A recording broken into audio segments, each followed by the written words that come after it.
Our next topic is implementation of Birla Committee recommendations. In early 1999, Securities and Exchange Board of India had set up a committee under Sri Kumar Mangalam Birla, member of SEBI board, to promote and raise the standard of good corporate governance.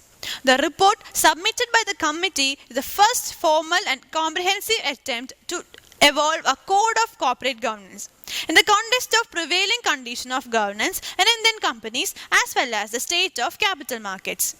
The committee's terms of reference were to suggest sustainable amendments to the listing agreement executed by the stock exchanges with the companies and other measures to improve the standard of corporate governance in the listed companies in areas such as continuous disclosure of material information, both financial and non-financial manner and frequency of such disclosures, responsibility of independent and outside directors. Draft a code of corporate best practices and to suggest safeguards to be instituted within the companies to deal with insider information and insider trading. The primary objective of the committee was to view corporate governance from the perspective of the investors and shareholders and to prepare a code to suit the Indian corporate environment. The committee had identified the shareholders, the board of directors and the management as three key constituents of corporate governance and attempted to identify in respect of each of these constituents their roles and responsibilities as also their rights in the context of good corporate governance. What are the recommendations of Birla Committee? The committee divided the recommendations into two categories, namely mandatory and non-mandatory. First, the mandatory recommendation applies to listed companies with paid up capital of rupees 3 crore and above. Composition of board of directors, that is optimum composition of executive and non-executive directors. Audit committee with 3 independent directors with 1 having financial and accounting knowledge. Remuneration committee. Board procedures. At least 4 meetings of the board in a year with maximum gap of 4 months between 2 meetings to review operational plans, capital budgets, quarterly results, minutes of committees meeting.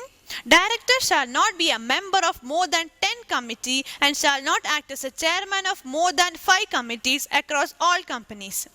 Management decision and analysis report conveying industry structure, opportunities, threats, risk, outlook, internal control system. Information sharing with shareholders. Next, the non-mandatory committee recommendation. Role of chairman, remuneration committee of board, shareholders' right for receiving half-yearly financial performance postal ballot covering critical matters like alteration in memorandum, etc., sale of whole or substantial part of the undertaking, corporate restructuring, further issue of capital, venturing into new business.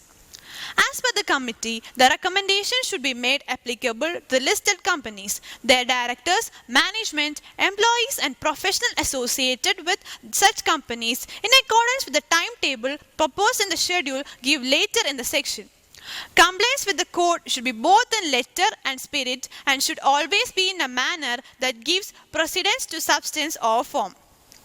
The ultimate responsibility for putting the recommendation into practice lies directly with the board of directors and the management of the company.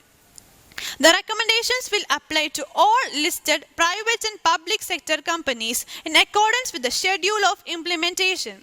As for listed entities which are not companies but body corporates incorporated under other statutes, the recommendation will apply to extent that they do not violate their respective statutes and guidelines or directives issued by the relevant regulatory authorities.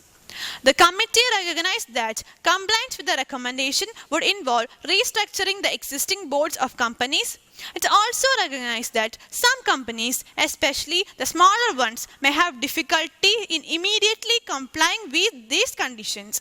The recommendations were implemented through Clause 49 of listing agreements in a phased manner by SEBI.